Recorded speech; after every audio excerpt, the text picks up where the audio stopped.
since the 1600s, and they're said to have been given to the manor in payment of a gambling debt by somebody in southwest Cornwall, and they're supposed to have a curse on them. We don't know what the curse was, but from time to time people do have some odd experiences sitting in these chairs, do they not? They do.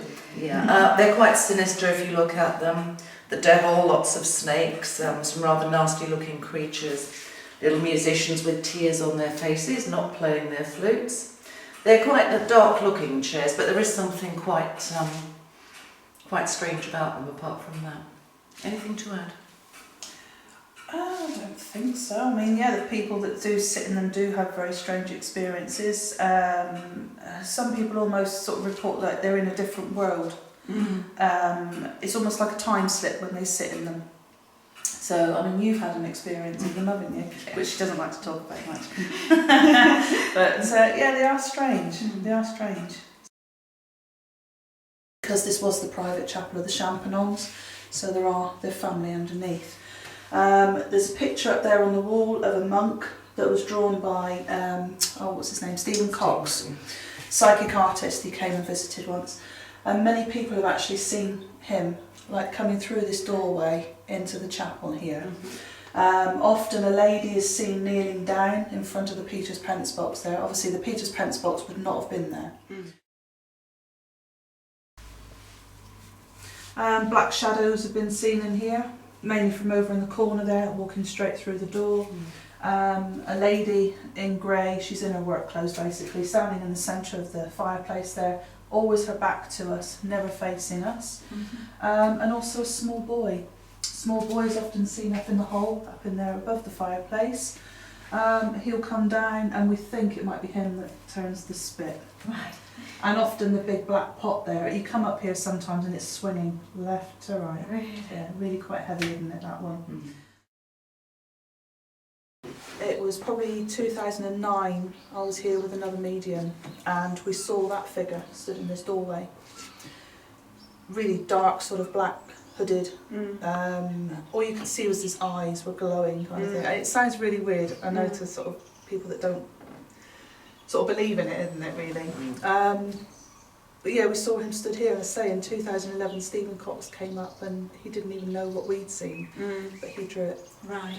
So that kind of verified it for us. Yes. And then sometimes people will come up on this landing, try and go through that door and it won't open. Right. There's no lock on that door. Right. And so we'll just come up and say, come on, let me through. Open the door and it's fine. Right. So yeah. Right.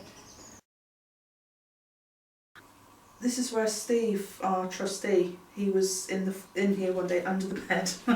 He was actually waxing the floor. He was in the house on his own and he heard humming, a lady humming. Right. And he was, wasn't he, a non-believer. He didn't believe in any of it. But he kind of thought, okay, there might be something in this. But yeah, and then a few days later we had visitors and they heard exactly the same. Really? Yeah. Fascinating. So often in this room you get the smell of wee. Yes. As well. So it's not just what you see, it's what you smell. And, you know, but yeah, a very strong smell of wee in here. Isn't that meant to be the old housekeeper? It's supposed to be, isn't it? On their own. There is one up now that was up when we came in earlier on. But occasionally the whole lot have gone up overnight. We think this is the children, probably the two little girls who are in here. One's called Ailey, she's about 9 years old, and she is said to have lived here in Victorian times and died actually in this bed of TB. The other little girl's called Bella.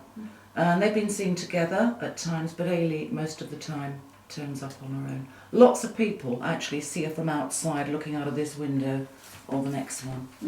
It's usually the skeptics as well. Yes. They'll be the ones looking up, waiting to come in on the next tour, and they'll come in and say, oh, you've got children in the house. Or they think we've got period dramas going on around here. People walking around, yeah. I got a shiver then when you said that. So Leslie, can you tell me a bedtime story before I go to sleep? I think I'll tell you the story of the Oakway family. It's called The Legend of Chambercombe Manor, but it's based on documented fact, and it starts in the year 1738 when the Vi family lived here. Now they were a farming family, and Jan Vi was the farmer at the time. There came a point where he was very interested in the fact there's the remains of an old window frame in the outside wall at the front. It seems to have nothing to do with any of the bedrooms. He became quite obsessed with this and finished up taking some measurements inside and outside, finding a discrepancy and realising there was a space missing on this floor. So the next thing he did was to go and get a pickaxe and knock a hole in the wall, over there where the door is now, and he climbed through the hole. He found himself in a small, dark chamber that nobody had known about, and in this chamber was a bed. As he approached the bed with his candle, he could see a skeleton wearing what was left of a dress. Of course, at the time it was a complete mystery. Nobody knew who this could have been, and this body was buried in the woods at the back of the house eventually, and that was the end of that. It wasn't until a very, very long time later that it turned out all of this had originated back in the mid-1600s with the infamous Oatway family. Now, they were very well-known wreckers around here. You're actually sitting in Alexander Oatway's chair. He likes the ladies, actually. Alexander Oatway was a gentleman farmer and also very heavily involved in wrecking, as so many of the gentry were. He's said to be a ruthless, violent man, etc., with a terrible temper, also a womanizer. He had one son called William who lived in the house after his death, and William Oatway was married to Ellen Gregory. They had one daughter known as Kate. She was married. She lived over in Dublin with her husband, who was a wealthy sea captain called Duncan Tristan Wallace. William Oatway was a wrecker like his father, and one night he was down at Heel Bay. This is the local wrecking beach about 3/4 of a mile away, and he was the last person to leave the beach. He was turning round to come home. He saw some movement further down, went back to have a look, and there was the body of a woman lying on the edge of the waves with the most dreadful injuries from the battering against all the rocks down there by the sea. She was in a real state. She was half drowned, but looking at her, he could see she was a wealthy woman. There were diamonds on her fingers, there was a big money pouch tied around her middle, according to the story, and for some reason he actually brought her back here to the house. And this is where nobody knows exactly what happened next. We know that this lady ended up in a bed in the next bedroom, minus her valuables. The window in there was bricked up, the doorway in here was plastered over, and the room disappeared for a long time. About a week later, William was in town, in a tavern, and he just happened to overhear part of a conversation some sailors were having, and they were talking about the very unusual fact there had been a lady on board this latest wreck. Very unusual in those days, because women, of course, were thought to bring bad luck on board ship, but one of them was telling the others that this lady actually had been Captain Wallace's wife, on her way to visit relatives locally. And William, hearing this, began to realise that this lady whose death he'd after all had a hand in, and who he'd also robbed, had actually been his own dearly loved daughter Kate, who he'd not seen for years and had completely failed to recognise. According to the story, Kate's mother died very soon after this of a broken heart, and soon after Ellen's death, William left Chambercombe, never to return. He is said to have mended his ways, and he died in the year 1733 in a house down in Foy in Cornwall. But it wasn't till the mid-1800s, during some renovations on the house, that an old metal box was found behind a fireplace containing his written confession and telling the story. And this was picked up and published in a Victorian family magazine at the time called The Leisure Hour in October 1865.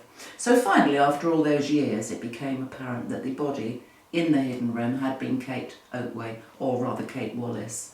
And the reason we tell this story is that Kate has always been the Manor's most famous haunting. Many, many people used to see Kate, and from downstairs it was a very common thing to hear her footsteps on this floor, walking up and down the whole length of the upper floor. But we don't know what's happened with Kate, because nobody's seen her now for over 10 years. Maybe she's moved on, maybe she's having a break, maybe she's just waiting for the right person. But certainly both Kate's parents both turn up in this room. William Oatway, Ellen Gregory, or Ellen Oatway, and also Alexander Oatway is quite commonly encountered in this room, isn't he? and sometimes seen as a man in black standing at the foot of the bed, and I believe he's also been seen on the bed, etc. But we don't think he's as bad as he's made out to be. We always apologise to him at the end of the story. Yes, yes, yeah, Just in case. yes, just in case. And that's basically the story of the manor. Thank you. Sleep tight.